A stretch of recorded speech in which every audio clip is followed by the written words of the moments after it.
कांता भारती द्वारा रचित महत्वपूर्ण उपन्यासों में से एक उपन्यास रेत की मछली का अध्याय और देखेंगे और सुनेंगे भी। तो चलिए बिना लेट किए हुए हम लोग शुरू करते हैं।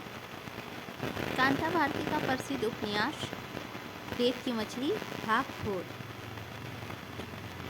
ओस के नन्हे नन्हे मोती घास पर बूंदे हुए हैं, जैसे रजत पूर्ण बिखेर दिया गया है। कितना अच्छा लगता है नंगे पांव इन मोतियों पर चलना, लेकिन शीतल मोतियों पर पांव पड़ते हैं और फिर सहसा ऐसे लगता है जैसे वह नन्ही नन्ही घास एक छोट जंगल में बदल गई है और मैं उसमें खो गई हूँ। एकाकीपन के भय से मैं काफ़ी जाती हूँ और ऐसा लगता है जैसे वह वन पशु मेरे पीछे आ रहा है। सोहन, मैं आंतरिक होकर उन्हें आवाज़ देती हूँ। क्या बात है कुंतल? सोहन ने अधीर होते पूछा। मेरी चेतना सहसा लौट आई थी। एक क्षण की उस मूर्छा के कारण ठंडा पसीना चेहरे पर उभर आया था। सोहन ने बहुत प्यार से पसीना पोंछा और कहा, पगली, आतंक से तो लड़ा जाता है, ना कि उसे बसाए रहा जाता है। आओ उठो, देखो धूप निकल आई है। कल जो पौधे तुमने फूल बगिया में लगाए थे वे रात भर के ओस से हरे हो गए हैं। शनि स्पर्श के आतंक का बादल कट दिए हैं। न जाने कितनी तरह के पौधे सोहन ने सहेज रखे थे। वह नन्ही सी फूल बगिया रंगों का एक उपवन थी। बेला, चमेली, सोनजूही, पंसुटिया और जाने कितने पौधे। सहसा सोहन चौंके और संकुचित हो उठे। धीरे से बोले, अरे बहुत गड़बड़ हो गया, कोई आ न जाए, मुझे तो ध्यान ही नहीं रहा। एक क्षण के लिए मैं समझ न पाई कि क्या बात है, और फिर जैसे ही बात समझ में आई, एक लज्जा भरी झलक मेरे रूम में दौड़ गई।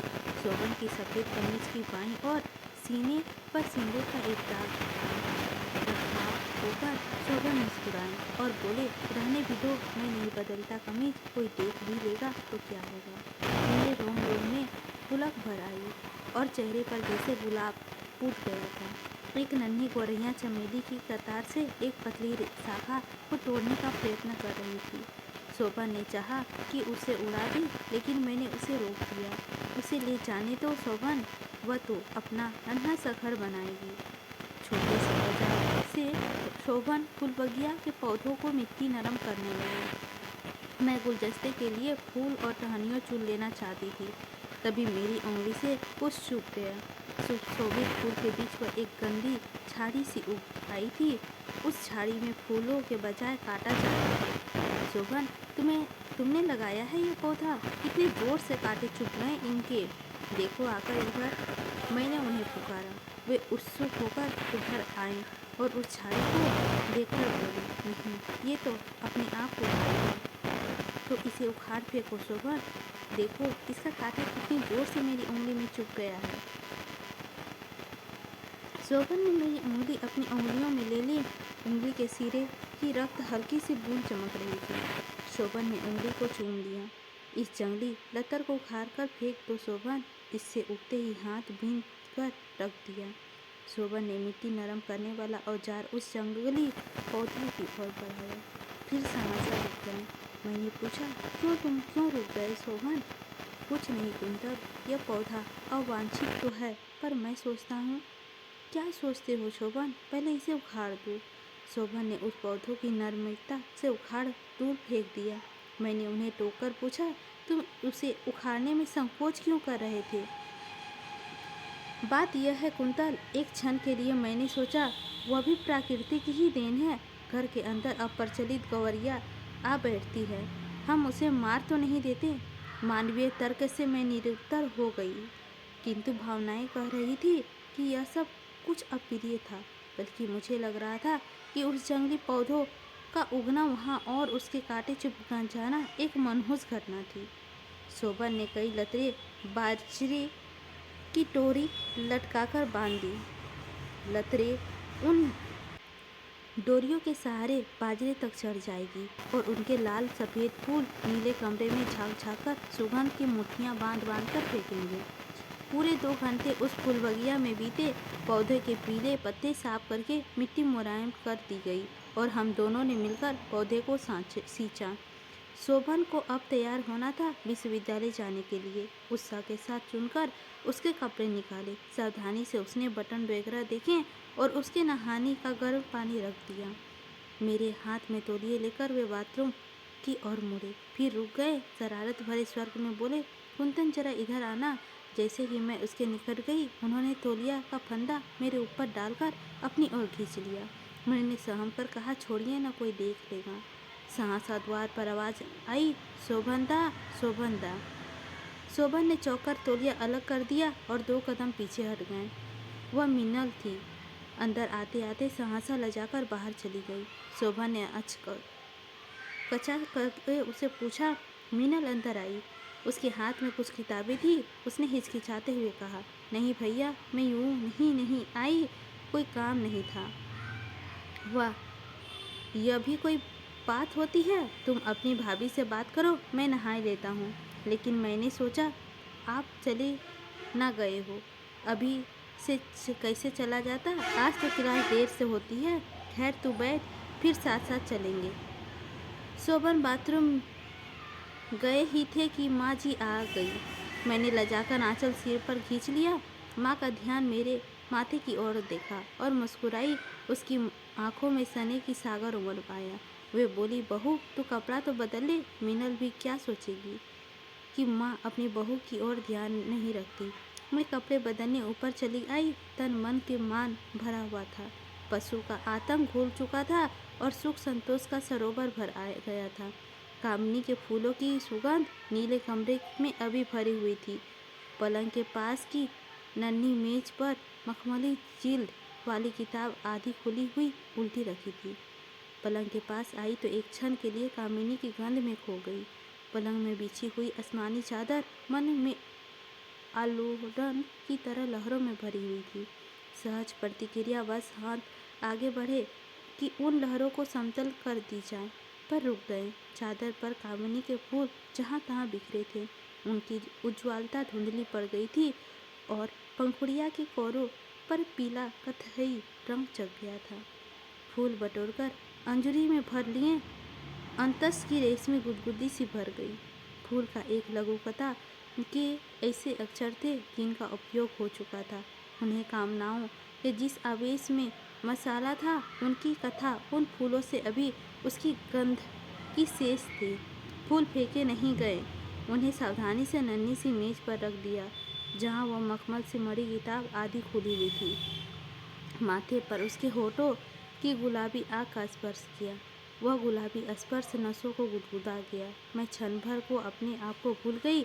मेरे रेशमी परिधान को गुदगुदाते हुए स्पर्श, वक्ष में समाती हुई अलभस गरमाई और उसका जादू मुझ पर छा गया। अंग अंग में सुबह का शबनम भरने लगी। उसके माथे पर उतर आए। बालों में उछली हुई उंगलियां, फूले पृष्ठ के ये शब्द मेरे अपने आंचल में समेट लिए। सहसा मुझे याद आया कि मुझे कपड़े बदलने हैं। भावुकता से लोक से यथार्थ की ओर लौटकर मैंने जल्दी जल्दी अपने कपड़े उलट पुलट कर देखा। नीले रंग की ही एक साड़ी निकालकर पहने हुए कपड़े बदलने लगी। साड़ी उतारकर पलंग पर किसी वृक्ष की टूटी हुई लता की तरह रखने के बाद मैंने सहमकर लज्जावश आसपास देखा। वहाँ कोई नहीं था। वहाँ कोई नहीं था। बालकनी के दरवाजे के बाहर फैली जूही की लता का एक नन्हा अंकुर जैसे शरारत से अंदर की ओर झांक रहा था। मैंने ठीक सामने उस उड़सी हुई चादर वाले पलंग के उस पार नन्ही सी ड्रेसिंग टेबल का दर्पण मुझे घूर रहा था। संकोच की एक लहर मेरी सिराओं में दौड़ गई। अंदर की ओर से दरवाजे पर लगा हुआ पर्दा चुप चुप स्थिर पहरी जैसे निसंग लग रहा था। दूसरी साड़ी की तह मैंने सावधानी से खोली और उसका आंचल कंधे पर ले लिया। एक बार मन में आया कि दर्पण के सामने से हट जाऊं। दर्पण पराया न होकर भी जैसे मेरे एकांत का साक्षी था। कंधे पर पड़े आंचल के नीचे कुछ अनावृत हुआ। उसकी सिंगरेट धरवरता ने नन्हे नन्हे 2 नील स्मृति चिन्ह किसी शरारत की तरह मुझे गुदगुदा गए। बाएं कंधे के नीचे बने हुए 2 नील चिन्ह 2 पल के लिए मैं अशक्त आंखों से देखती रह गई। तभी मैं चौंक कर लगभग चीख पड़ी। साड़ी का वह छीना आरक्षण कंधे पर से घिसता हुआ दूर चला गया। 2 बाहों ने मुझे घेर लिया। किसी गौरैये की तरह मैं तड़पी, लेकिन बाहों से छूट नहीं पाई। वे बाहें शोभन की थी। उन्होंने मुझे खींचकर चूम लिया। मेरा चेहरा अरक्त हो गया। लालची भरी आस्तीन आंखों से उन्होंने मुझे देखा। मैं संकोच से काँप भर ही सकी थी कि उन्होंने उराजों की संधि से बीच में एक चुम्बन अंकित कर दिया। बाएं हाथ से मुझे संभाले हुए उन्होंने दाहिने हाथ की तंजरी से उन नील चिन्हों को बड़े प्यार से छुआ और होठों से होठों में बोले, बिहराय सा हार मैं निश्चया विलोम इष्टि पर भूर्त चंदन बंधन बालारुनु बुल्ब भवकम पयोध रोध्योपि श्रृंग सहिंती। कालिदास की पार्वती ने कठोर बलकल की चिन्ह बना दिया था। तुमने यह चिन्ह कैसे बनाया कुंतल? शोभन ने कहा और मेरी ओर झुक आए। मेरे होठों के कंपन हुआ, लेकिन लज्जा भरे शब्द कंठ से बाहर नहीं आए। शोभन के मंद स्वर्ग ने फिर कहा, ठहरो नील चिन्ह, केवल एक ही और अच्छे नहीं लगेंगे, इन्हें दूसरी ओर भी उभर आने दो। उनका चेहरा मेरे कंधे के करीब आया। उनके होठों का स्पर्श हुआ और फिर सहसा एक चित्कार मेरे होठों के बरबस ही फूट गया। शोभन ने दूसरे कंधे के बीच भी वैसे ही चिन्ह अंकित कर दिए थे। मैं खड़ी नहीं रह पाई, उनकी बाहों की लता की तरह झुक गई। मुझे लगभग उठकर उन्होंने सलवट भरे उस पलंग पर डाल दिया। कामनाओं के उस जंगल की पक्षियों का एक जोड़ा भटक गया। निरर्थकता की अतिरिक्त दूसरा विलाप नहीं था। विवश ही दो शरीर आवेग के उस सरोवर में डूब गए।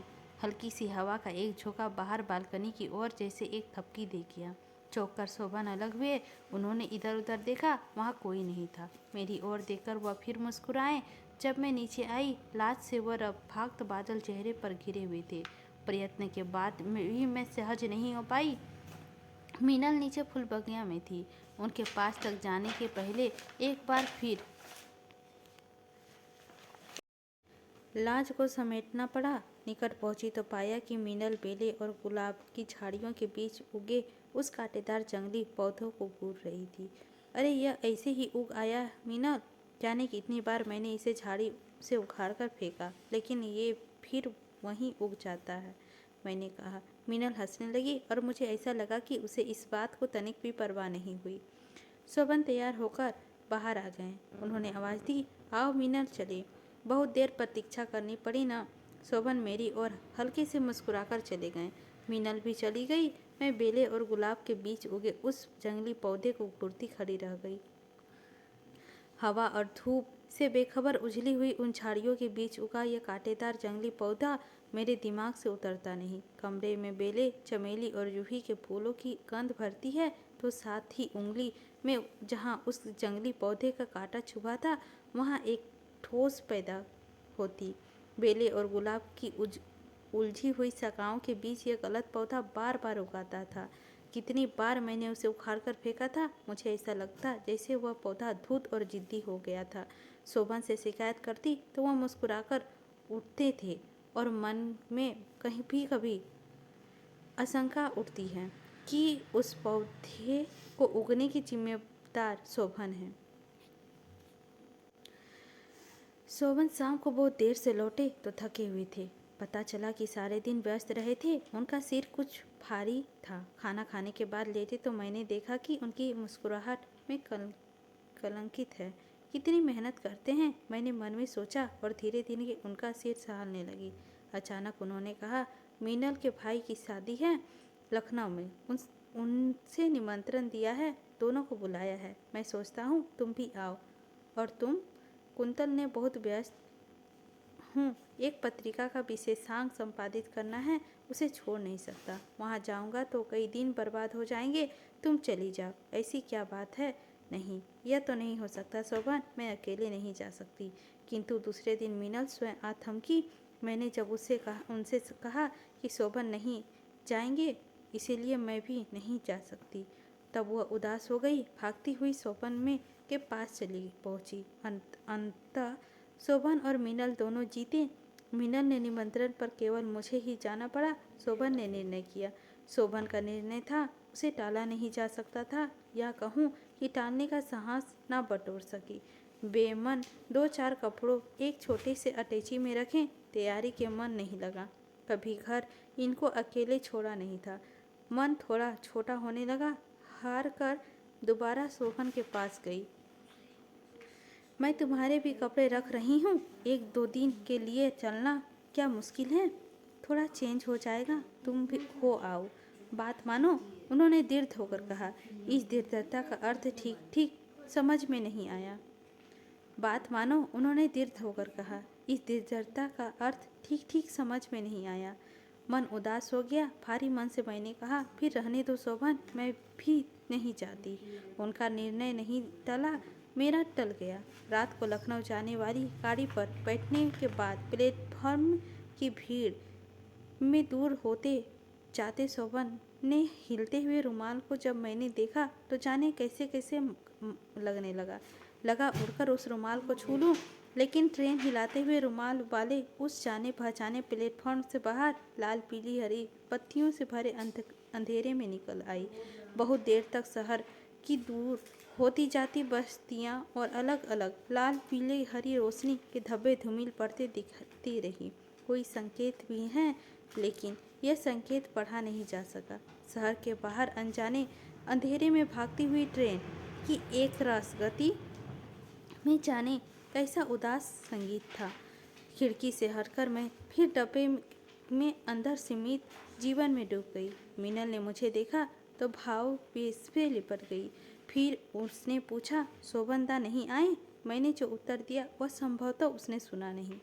शादी से भरे भरे परिवार की भीड़ में उस तरह मैंने उतने ध्यान से मीनल का चेहरा नहीं देखा था, किंतु अब सोच सकती हूँ कि औपचारिकता की उस परत में के नीचे मीनल के चेहरे पर अवश्य ही कुछ विशेष रेखाएं उभरी होगी। एक नौकर को सामान उठा लेने के आदेश देते हुए मीनल बोली, मैं तो कल से इंतजार कर रही थी तुम्हारा। चलो देर से ही सही आ तो गई, शोभनदा भी आ जाते हैं। वह सारा दिन व्यस्तता से बीता।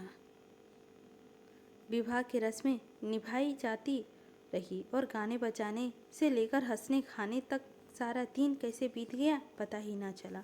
मीनल ने बिल्कुल एकांत कमरे में मेरे सोने की प्रबंध किया था। एकांत में आते ही बीतते वाले क्षणों की अवधि लंबी हो गई। बार बार उनकी बाहों का कसाव याद आ जाता। नीले कमरे में झांकती हुई रात रानी की टहनी आंखों के सामने तैर जाती। कब सोई यह पता नहीं। दूसरे दिन अभी नहाकर मैंने कपड़े बदले ही थे कि मीनल पुलक से भरी हुई अंदर आई। कुंतल, बोलो मेरे हाथ में क्या है?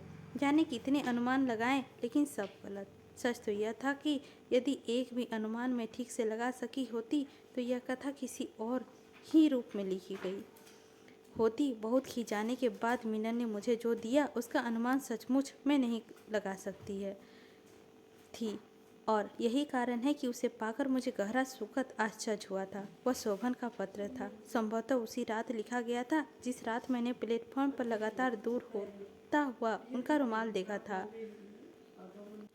मुझे लगा जैसे वह रुमाल ही उड़ता हुआ हाथों में आ गिरा हो। मीनल को उसी क्षण किसी ने नीचे बुलाया। मुझे बहुत अच्छा लगा कि एक सहज एकांत अनायास मिल गया। वह पत्र अभी ठीक उन्हीं ताहों के कागजों के बीच मिला था। ऊपर की पतों की रंग हल्का हल्का सा उतर चुका था। कोने थोड़े से घिस गए थे, लेकिन पत्र के अक्षर जयो के तयो वैसे ही थे जैसे उस क्षण दिखे थे। बने रहें।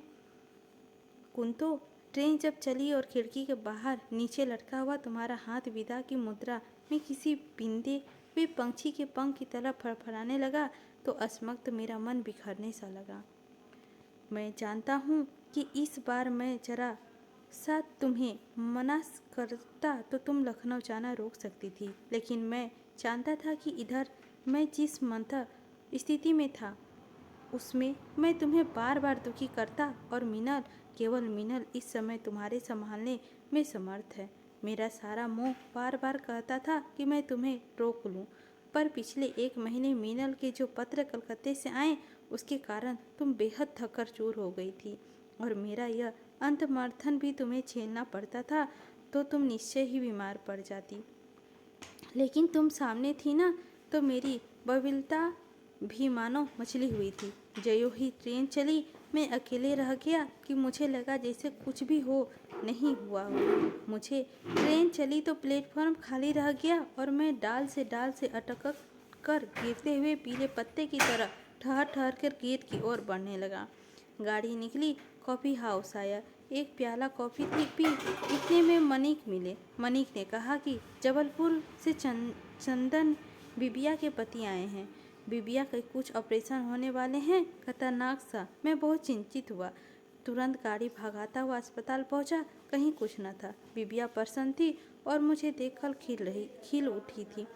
चुपचाप अकेली पड़ी थी। तभी भाभी उसका सिर दाब रही थी। बगल में पालने का बच्चा पड़ा था। बच्चे की कलाई में एक चूड़ी पड़ी थी, उस पर उसके पिता का नाम लिखा था। बिबिया मुझे देखते ही बोली, कहो कुंतल के गुलाब, तुम्हारी पटरानी कहाँ है? हमने जब बताया कि हम महाराज हर्षवर्धन की रानी को महाराज हर्षवर्धन की प्यारी बहन राजश्री भगा ले गई तो बिबिया और भी प्रसन्न हुई। जब मैंने बताया कि उनकी मीनल के लिए एक लड़का जबलपुर में देखा गया है तो वह सबको पसंद आया, तब बिबिया और भी पुलकित हुई। बोली, हमसे मिलने कुंतल कभी जबलपुर नहीं आई, पर अब अपनी प्राण प्रिय सखी से मिलने जबलपुर आएगी।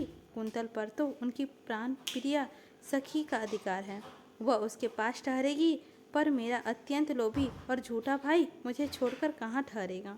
अस्पताल में शाम हो गई थी। मैं लौटा तो सिविल लाइंस के परेश भैया, उनकी पत्नी और चुन्नी बीबी मिल गए। सभी बहुत जिद करते रहे साथ चलने को, पर मैं नहीं गया। बहुत इच्छा थी अस्पताल से सीधा घर जाऊं और संतोला से मिलूं, पर नहीं गया। और बस ख्याल आते ही पता नहीं क्यों मन स्थिति जो हल्की हुई थी फिर बेहद भारी हो गई। इस स्थिति को केवल देव बाबू से भेंट हुई। चांद निकल आया था और मैं अजीब सा मूड में था। बेहद अकेलापन। मुझे लग रहा था कि मैं बेहद याद आ रही थी मीनल और बेहद याद आ रही थी कुंतल। तमाम इधर उधर के बातें करने के बाद देव बाबू को इस बात का पता नहीं कैसे आभास लग गया कि मैं अंदर से बहुत सुस्त हूँ। उन्होंने तुरंत पूछा, कुंतल अपनी सखी के साथ चली गई है क्या? मैंने बताया हाँ। तो देव बाबू रात 11:30 बजे तक मेरे साथ टहलते रहा और बहुत सी बातें होती रही। अपने सुस्त और उदास होने में कितने झूठ मूठ के कारण बनाए मैंने उन्हें बताए होंगे। लौटकर आया तो इतना थक चुका था कि मैं कह नहीं सकता। अन्ना केरेनिना से 50-30 पृष्ठ पढ़े और सो गया। रात को बेहद ठंड थी पर गहरी नींद आई। सुबह 5 बजे ही नींद खुल गई। उठा, हाथ मुँह धोया, सोचा डायरी लिखूं, पर नहीं लिखी। 7 बजते बजते मोटर स्टार्ट की और चल दिया। कहाँ मुझे नहीं मालूम था। बस गाड़ी चलती जा रही थी और मैं दरवाजे से टिका स्थिर बैठा था। गाड़ी कानपुर रोड पर चली, खुसरो बाग रोड पर चली, चौक की और मुड़ी, खुदराबाद की दोनों फाटक पार किए और डॉल्फिन अस्पताल के गेट में मुड़ गई। पर इस समय मरीजों से मिलने का समय तो नहीं। मैं करूँगा क्या? और बिबिया के पास सुशीला इधर क्यों आई? अभी तो कल शाम को मिलकर गया हूँ। इस समय मिल ही नहीं सकता। मिलूँगा भी तो क्या बात करूँगा? पर अस्पताल के अंदर बेवक्त गाड़ी लेकर लौटा ले जाने का कोई लाभ नहीं।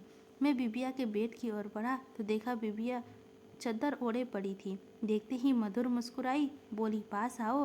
पास जाने पर बहुत धीमी आवाज़ में बोली, कहो शोभन, कुंतल चली गई तो अब सुबह उठकर चाय पीने चले आए हो? तुमसे संतोला समझ रखा है? मुझसे चवन्नी वसूल कर लोगे चाय के लिए? मैं तुम्हारे लिए एक पैसे नहीं खर्च करूँगी, समझे? लालची और झूठे भाईजान। मैं चुपचाप हंसता रहा। फिर बिबिया बोली, सुबह 5 बजे से तुम्हारी बातें हो रही हैं। किससे? हमसे पूछो, सौंतेला से। वह रात को बिबिया के पास रही थी और सवेरे से उठकर दोनों बतिया रही थी। मैं कुछ कहूँ कि पीछे से दलान के मुंह हाथ धोकर आंखें पोंछते हुए संतोला कमरे में मुझे देखकर हंसी। सिर्फ इतना कहा, उस दिन शाम को तुम्हें आना नहीं था तो कहकर क्यों सो गए थे? सारी शाम सब लोग तुम्हारा इंतजार करते रहे। मैंने कुछ जवाब नहीं दिया। 10 मिनट हो गए थे। मैं कमरे के बाहर चला आया। संतोला से कहा, चलो बाहर बातें करेंगे। बाहर आए। अब उसके बाद की बातें तुम्हें लिख रहा हूँ। ये वे बातें हैं जो एकमात्र ने मन में कही, पर दूसरे ने अच्छी तरह सुन ली। दलान की सीढ़ियों से उतरते हुए शोभा ने संतोला ने कहा, कहो शोभा, कुंतल गई तो अब फुर्सत मिलने लगी। जानती हूँ कि उसमें डूब गए हो। शोभा, नहीं संतोला, मैं बहुत अभी सख्त हूँ। डूब पाता कहीं किसी में पूरी तरह तो बहुत चैन मिलती। बहुत कुछ उसमें डुबा चुका हूँ, पर कुछ नहीं डूबा तो नहीं डूबा। नहीं संतो, इस बार जानबूझकर मैं कम आया। संतोला, अच्छा किया। ज़्यादा आकर भी क्या होता, फुर्सत भी तो नहीं मिलती बात करने की। और अब बात भी क्या करनी है कुछ। शोभन, हाँ एक बात तो करनी है। सुनो संतोला, बहुत कुछ जो मुझ में मर चुका था, मुझे लगता है फिर से जिलाने के लिए यम के सामने एक यमी आ खड़ी हुई। मैं मरना नहीं चाहता संतोला, फिर से जीना चाहता हूँ, लेकिन फिर से जिलाकर कोई मरने को छोड़ दे, यह भी तो मैं नहीं चाहता। नहीं, मैं मरना नहीं चाहता। पर क्या इस बार सचमुच अमृत मिल सकेगा? क्या जो होठों से लगा वह अमृत है? संतोला जैसे मन के भाव समझ जाती है, बहुत ममता से डूबी हुई आवाज़ से पूछती है। संतोला, क्या बात करनी है शोभन? बोले, अच्छा आज बातें करेंगे। मैं भी तो चाहती हूँ तुम जियो। तो मैं अब कुछ नहीं कर सकती, पर चाहती हूँ कि कुछ संपूर्णतः जिला दें। कुंतल ने जितना किया, क्या उसके लिए मैं उसकी आभारी नहीं हूँ? पर जो दूसरे अंश अब भी धीरे धीरे मर रहा है, उसे कोई जिला दे तो मेरी अंतरात्मा पर थोड़ा और बोझ है। उससे भी मुझे मुक्ति मिलेगी क्या? सुनो, अगर कहीं भी अमृत है तो उसे पीने में क्यों हिचकिचाते हो? पर सुनो भी तो, यह अमृत देने वाला कौन है? यह एक यमी का असली नाम बताओ। शोभन, अरे तुम नहीं जानती। उनका नाम है बेनो। बेनो जी, वही तो सोन मछली रेड फाइटर। मेरे मन से तुम ही धीरे धीरे पी गई थी। तुम दूध धवल हो ना, उजले दूध की तरह पगली, ऊपर से नाना करती थी। मैंने दूध का कटोरा सामने रख दिया, कहा पीने होगा तुम्हें। मैं कुंतल नहीं हूँ कि तुम्हारी जिद मान लूँ। शोभन, मगर संतोला, इतना कष्ट क्यों हुआ मुझे? बेहद बेहद। और सबसे अजीब यह कि एक बार भी तुम्हारा सहारा मैंने नहीं चाहा, ना कुंतल का ना बेनों का। संतोला, अब थोड़ी जिद्दी हो, थोड़े घमंडी, जो अपनी संपूर्णता अहम के जब किसी के साथ अर्पित करती हो, तब सब पहले यह याद आती है कि एक पागल, मजबूर और कमज़ोर संतोला को अर्पित किया था। कोई फल नहीं मिला। नहीं, अब मन चाहे जितना कहे, किसी पर अपना व्यक्तित्व अर्पित होने का आकुल आतुर। फिर तुम्हें याद आता है मेरा पराजित व्यक्तित्व जिसे तुमने पूजा था, और फिर घींच, कटुता, विषाद, खिन्नता और अंत में आंसुओं से फूट पड़ते हो। पर अब बस करो, एक बार और विश्वास करो, दे डालो ना अपने को। मैं कह रही हूँ, जानती हूँ इसके बाद भी तुम्हारे जीवन से नहीं मिट सकती। कुंतन अपने को देना चाहती है, मैं नहीं चाहती थी, पर कुछ बहुत कुछ जो मुझे आता था वह बिनों में आता था। धीरे धीरे उसे सपनों की उन गलियों में मोड़ देना भी आ जाएगा, जहाँ पहुंचकर तुम सचमुच कला सृजन के स्तर पर पहुंच तुरंत जाते हो। एक बात और है, सुनो, बेनों से मुझसे ज़्यादा साहस है, ठहराव है, और बहुत कुछ है जो मुझ में नहीं है। यह सब ना सिर्फ फोटो से कहा, ना किसी कानों से सुना, छोटे छोटे वाक्य प्रकट से बोलकर, बाकी यह सारी बातें मन में होती रही। इतने से सन्नो आई और उन्होंने बताया कि जबलपुर से जीजा आए हैं। मैं तुरंत गाड़ी लेकर घर गया। संतोला गाड़ी पर जाने को राजी नहीं होती थी। तुम्हारा कुछ भरोसा नहीं, किस मोड़ पर किधर घूम जाओ और भटकते रहो। तुम रद्दी किस्म के ड्राइवर हो। खैर, मैंने उन्हें गाड़ी में ठूसा और 20 चौक से होकर उन्हें घर पहुंचाया, और रास्ते में कोई बात नहीं की। वे पीछे की सीट पर बैठी थी और मुझे बार बार यह लगता था कि आगे की सीट पर मेरे बार बार संकेत करने पर भी पीछे संतों के पास बैठो। बेनोजी गोल्ड फिश रेड फाइटर आराम से सामने की सीट पर बैठ गई। और अपने रुखे रुखे केस झूला रही थी और बड़े गुमान से कह रही हैं, मैं तो सबकी दुलारी हूँ, तुमसे डरती थोड़ी हूँ शोभन। ज़्यादा मुझे डांटोगे फटकारोगे तो मैं दूंगी तुम्हारी शिकायत कुंतन जी से करके। मैं चुपचाप बेनो जी इस व्यवहार में कुछ कुछ हार कर, कुछ खींचकर, कुछ मन ही मन प्रसन्न होता हुआ चुपचाप गाड़ी चला रहा हूँ। अंतर सुइयाँ पार कर ली, अब चौड़ी सड़क आ गई है। मेरी गाड़ी रोकी कि भैया मिले, भैया से बातें होती रही। घर पहुँचा तो जीजा मिले, बेहद प्रसन्न। भाभी ने कॉफ़ी बनाई थी, भाभी और जलेबी का नाश्ता हुआ। मैं लौटा तो मन शांत था। कॉफ़ी हाउस गया, घर आया, तुम्हें खत लिखने बैठा। 2:30 बजे हैं। कुंतो मेरी अपनी मित्र, मेरी साथी। मैं चाहता था कि कुछ दिन अकेले रहकर अपने सारे जीवन का पुनः मूल्यांकन करूँगा, अपने में बिल्कुल डूबकर। लेकिन लगता है अब मैं अपने से भी बातें करूँगा तो वह बिना तुम्हारे माध्यम से नहीं कर पाऊँगा। तुमसे बातें करता हूँ तभी अपने को समझ पाता हूँ। अच्छा, एक काम करो जिसके लिए मैं बेहद उत्सुक हूँ। कामकाज उत्सव समारोह में जरा सा अवकाश मिलने पर थोड़ी देर के लिए बहनों से मिलने की कोशिश करो और उनसे निम्नलिखित संदेह कह दो। सुनो बहनों, मेरे मन की दुविधा अब समाप्त हुई है। अब मैं फिर पहले जैसे हूँ, गंभीर अर्थात समुद्र की भांति। और उस अर्थात समुद्र में एक गोल्ड फिश रेड फाइटर कतलोल कर रही है और समुद्र अपनी विशाल लहरों जैसी बाहों में समेटे हुए सारी विपत्तियों से उसे अभयदान दे रहा है। एक अजीब तूफान ने जो समुद्र की झंझोरने की कोशिश की, उसमें समुद्र हारा नहीं, अंत में विजय साबित हुआ। हाँ, तूफान के कारण समुद्र में जो विक्षोभ हुआ उससे समुद्र के अंतराल में कब से डोलती हुई कई चीज़ें सतह पर आ गईं। उसमें से कुछ कोई का सिवा है, कुछ रत्न, मूला और अमृत। कहीं का सिवार अपने आप गल जाएंगे। बहुत कुछ गल गए। मुक्ता, रत्न और अमृत सभी को अर्पित है तुम्हारे माध्यम से। अच्छा सुनो, वहाँ खूब प्रसन्न रहना, सबको खूब प्रसन्न रखना। मीनल को मेरा आशीर्वाद कहना। तुम्हारे साथ पिताजी मीनल को भेज रहे हैं। कब? मेरा ख्याल है तुमने शायद खत लिखकर छोड़ दिया हो। सदा सदा के लिए अभद्र शोभन। कैसा तन्मयता थी इन शब्दों में। सदा सदा के लिए अभद्र। बहुत कम ऐसे क्षण आते हैं जब इस बात का अनुभव हो कि शब्दों में भी प्राण का स्पंदन होता है। पत्र पढ़ते पढ़ते ऐसा अनुभव हुआ जैसे शब्द नन्हे नन्हे पक्षी हो जो कलवल करते हुए मेरे आसपास सिमट आए हों। कितनी ही देर तक मैंने शब्दों की उस एकांत निष्ठता का आश्वासन किया, तभी आहट हुई कि कोई आ रहा है। कल्पनाओं की तरह वह परिवेश अनायास टूटा और मैं यथार्थ की धरातल पर आ गई। मुझे खींच हुई कि एकांत भंग करने वाला वह कौन है। वह मीनल थी। मीनल को देखकर मैं फिर सहज हो गई।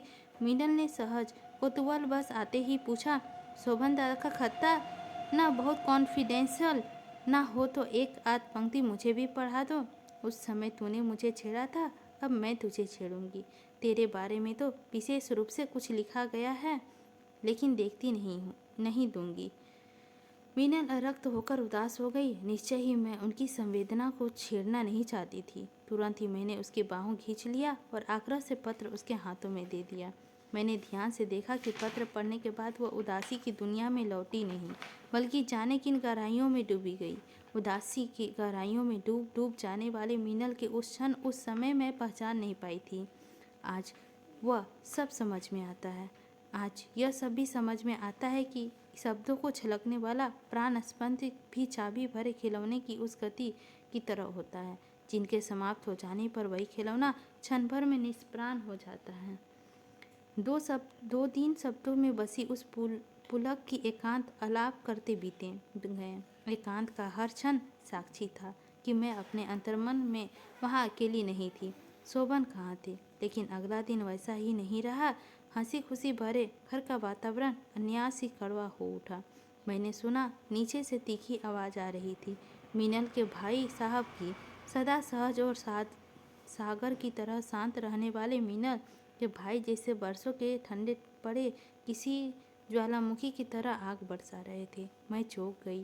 क्षण भर को विश्वास न हुआ कि जो सुन रही हूँ वह सच है, लेकिन वह सच था। क्षोभ के कारण शायद वे परिस्थिति तक भूल गए थे। उनके चीखने के साथ साथ मीनल के रोने की आवाज़ भी सुनाई दे रही थी। मैं उठकर जाने तक आई, नीचे उतरने की हिम्मत नहीं हुई। उनके शब्द बरछों से भी अधिक तीखे थे। क्रोध के कारण वे संयम भूल गए थे। वे कह रहे थे कि अपना ही बहन की सुहाग लूट रही थी, उसी के घर में रहकर कलकत्ता गई थी नौकरी और रिसर्च करने, या जीजा जी की बिस्तर पर सोने। तेरा तो गला घोटकर जमीन में काट देना चाहिए। उसी तरह बकते हुए वे शायद दूसरे कमरे में चले गए थे। मिनल के रोने की आवाज़ थोड़ी देर तक आती रही थी, फिर बंद हो गई थी। नीचे उतरने की इच्छा हुई कि फिर नहीं हुई। नीचे उतरने की इच्छा हुई, फिर नहीं हुई। थोड़ी देर वहीं ठहरकर मैं वापस लौटते हुए नीचे शोर मच गया। वहाँ खड़ी नहीं रह पाई। आशंकित मन लिए जल्दी जल्दी नीचे उतरी। मिनल रोते रोते बेहोश हो गई थी। उसका बेहोशी का कारण अचानक भाग दौड़ मच गई। फर्श से उठाकर उसे पलंग पर लिटाया गया और ठंडे पानी से छींटे दिए जाने लगे। मुझे जैसे काट मार गया। मिनल होश में आकर मुझे सहज नहीं हो सकी। पागलों की तरह इधर उधर अजनबी दृष्टि से देखा और अस्पष्ट स्वर्ग में बोली, मैं तो जीजी के घर से आत्महत्या ही करने निकली थी, पर कुंतल की बड़ी बड़ी आंखों के ममता भरे आंसुओं ने मुझे रोक लिया। शोभनता की बाहों ने मुझे मरने नहीं दिया। मैं तो उनकी ही धरोधर हूँ। मुझे छोड़ दो, मुझे छोड़ दो। मिनल स्वस्थ ना हो पाई, चीखकर फिर बेहोश हो गई थी। उसके बाद उसे बीच बीच में होश आया, भी तो केवल इतना ही कि वह फटी फटी आंखें आसपास देखकर फिर शांत हो गई। खुशी, उल्लास और बच्चों की किलकारियों से भरा घर एकदम मनहूस हो गया था। अब और रुकने की इच्छा नहीं थी, लेकिन समझ में नहीं आ रहा था कि किससे क्या कहूँ। सुबह बहुत जल्दी नींद खुल गई। ना चाहते हुए भी नहाया धोया और अपना सामान समेटकर सूटकेस में डाला। भारी मन लिए हुए नीचे मीनल के कमरे में आई। मीनल होश में थी, लेकिन उनकी आंखों को देखकर लगा कि अर्धविकसित है। डॉक्टर ने बिल्कुल सुबह से आकर कुछ दवाइयाँ दे दी थी। मीनल की हालत देखकर मन और भी खिन्न हो गया। सोचा था कि रात भर में वह सहज हो जाएगी, लेकिन उसका ठीक उल्टा ही। मैंने सोचा कि शोभन को शायद इस बात का अनुमान भी होगा कि मीनल के कारण वातावरण कितना भारी हो गया है। संभवतः इस समय भी वे यही समझ रहे होंगे कि उनकी कुंतल और मीनल गीत भरे माहौल में डूबी होगी। काश उन्हें पता होता और मैं कि वहाँ वे 3 सहसा काले हो गए हैं। अभी कल ही तो मिला था उनका पत्र। मैंने कल रात को एक पत्र स्टेशन पर जाकर डाला था और एक सुबह उम्मीद है उसमें से पत्र मिल चुका होगा, और शायद इस पत्र के साथ मिले वह पत्र जिसमें मेरा गोपन संदेश है और मिनल के नाम एक पत्र।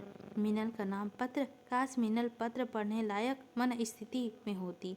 हल्के से कहारती है और फिर अचेत हो जाती है। उसे बेहोश ही कहाँ,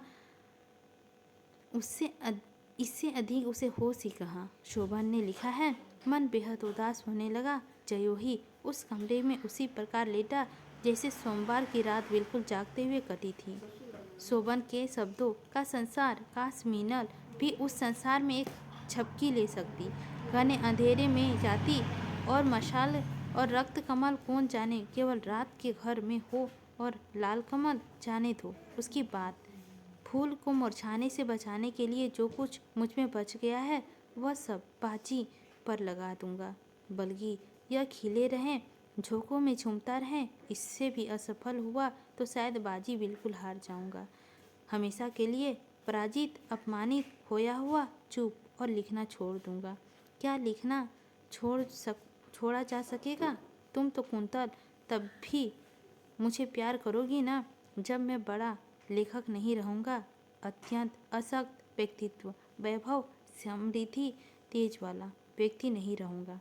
रक्त कमल को खोकर मैं किस तरह बुरी तरह टूट जाऊँगा यह मैं कल्पना नहीं कर पाता। और अक्सर ऐसा होता है कुंतल, जिसके लिए टूटो वह कभी तुम्हें संभालने नहीं आता। रक्त कमल यानी मीनल। क्या शोभन को यह पता होगा कि यहाँ अचेत है, टूटी और हारी हुई? और अगर मालूम हो भी तो अनेक अंतर का भी सब कुछ टूट जाएगा और प्राचित हो जाएगा। लेकिन इस टूटन से ही क्या केवल रक्त कमल जुड़ सकती है? सहसा अपनी फूल बगिया में लौट जाने की एक तीखी अनिवार्यता मुझे महसूस होने लगी। लगा जैसे वहाँ कुछ है जिसे चलकर तुरंत अपनी अंजलियों से समेट लेना होगा और उसमें थोड़ी ही देर में असहज असहाय ही नहीं बल्कि किसी सीमा तक घातक भी होगी। लेकिन यहाँ परिवेश एक ऐसी उलझन में की तरह था जिसमें सहज होना कठिन था। किसके लिए और किन शब्दों में कहा जाए कि मेरा मन अपने संसार से लौटकर उसे आंचल में भरने को आया है। रक्त कमल का फूल को मुरझाने से बचाने के लिए जो मुझ में बच गया है वह सब एक बार बाजी पर लगा दूंगा ताकि यह खिला रहे, झोंकों की तरह घूमता रहे। इसमें भी असफल हुआ तो शायद बाजी बिल्कुल हार जाऊंगा, हमेशा के लिए पराजित, अपमानित, खोया हुआ, चुप और लिखना छोड़ दूंगा। कहाँ तक लड़ूंगा, कहाँ तक अपने को टूटने से बचाऊंगा। वहाँ रक्तचाप के टूटने के साथ साथ जिसमें टूटने का डर था वही तो मेरा संसार। उसको इस तरह टूटते हुए देखकर जाने में वहाँ अपने आप मेरे अपने संसार में कब तक कुछ छूटा रह सकेगा। अब अचानक मुझे यह लगा कि मीनल को यह यातना मुझ पर भी किसी अनहोनी की बादल की तरह घिरती आ रही है। घुटन और बेचैनी धीरे धीरे इतनी बढ़ गई कि मुझे लगा कि जैसे मेरा दम घुट जाएगा। शाम तक सारा दिन किसी बियाबान रेगिस्तान की तरह थक थाक कर पार किया। शाम को नौकर ने आकर एक और खत दी। कमरे में उदास धुंधकारा घिर आया था। चाहकर भी रोशनी जलाने की इच्छा नहीं थी। पत्र हाथ में लिए देर तक नन्हे अक्षरों में लिखा पता देखती रही। बार बार ऐसा लगता जैसे इसमें कोई फूल हो या जैसे एक नाम काटकर दूसरा नाम लिखा हो या जैसे वह संबोधित किसी और का था। उसे मैं आशंका नहीं कर सकती, लेकिन वह दीर्घ था। उस दीर्घ की परिभाषा देना कठिन है। हाँ, एक निराकार मन अवश्य था। अपने को समेटकर उठी और बत्ती जलाई। निसंता अस्पष्ट होकर पत्र खोल डाला। मुझे इतना ही नहीं बांध लेना चाहिए था कि आपको कुंतल से कि आज मेरा मन कर रहा है कि एकदम होल डाल बांधूं और टिकट लेकर चल लूँ। कल शाम कटेरे का रामदल निकला था और सारे क्षेत्र में सैकड़ों लाउड स्पीकरों के चारों ओर से गीत बज रहे थे। बेहद सन्नाटा और ठंड थी। मैं रात को स्टेशन जाकर तुम्हें खत छोड़कर लौटा था। कल के दिन तो मैंने 2 गैलन पेट्रोल भराया और दिन भर गाड़ी चलाई। कम से कम 50 मील तो दौड़ाई होगी, मेनोरी में थरवाई तक। बेकार, बेहद आशा, उनकी बेहद थकान थी और नौकर भी मेला देखने गया था। जितना खाली घर था उससे भी खाली अथाह खालीपन और उदासी मेरे अंदर थी। मैं ऐसा पराधीन निर्बल क्यों होता जा रहा हूँ? ऐसा तो कभी नहीं था। अब और नहीं और ज़्यादा बिल्कुल ही सहन नहीं होगा। पत्र के पीछे एक दूसरा पत्र भी था, लेकिन उसे देखा नहीं। अपने को संबोधित पत्र में जो मुट्ठी भर अनुआंस मिल पाया था उससे मैं यत्न से सहेज लेना चाहती थी। पराधीन और निर्बल तो शोभन से अधिक मैं थी। मीनल को होश आ गया था, लेकिन मन में बिल्कुल ही स्वस्थ नहीं थी। ऐसा लग रहा था उसे मुझे पहुंचाने में भी कठिनाई हो रही है। साहस करके मैंने उसके माथे पे हाथ रख दिया। मेरी हथेली थोड़ी देर वहीं रही, फिर उसके चेहरे पर एक खिंचाव उभरा और आंखें का खोर से कनपट्टी तक आंसुओं का एक रेखा खिंचाई। अपना कांपता हुआ हाथ बढ़ाकर उसने मेरी हथेली थाम ली, बोली कुछ नहीं। और फिर अचानक मैंने देखा मेरी उंगलियों में वह कुछ टटोल रही है। मेरी उंगलियों में पड़ी हुई वो मीने वाली अंगूठी उसने उतारी और खींचकर अपनी हथेली से दबा ली। एक क्षण के लिए मैं अवसन्न हो गई। मुझे लगा जैसे नीले कमरे की छज्जे में मुझे किसी ने अपनी फुलवरिया से धकेल दिया है और फुलवरिया के चारों ओर से फूलों के बजाय जंगली कांटेदार झाड़ियाँ हैं और उन झाड़ियों में ना जाने कितने अमानवीय चेहरे लगातार मुझ पर हंस रहे हैं। मैं सिहर उठी।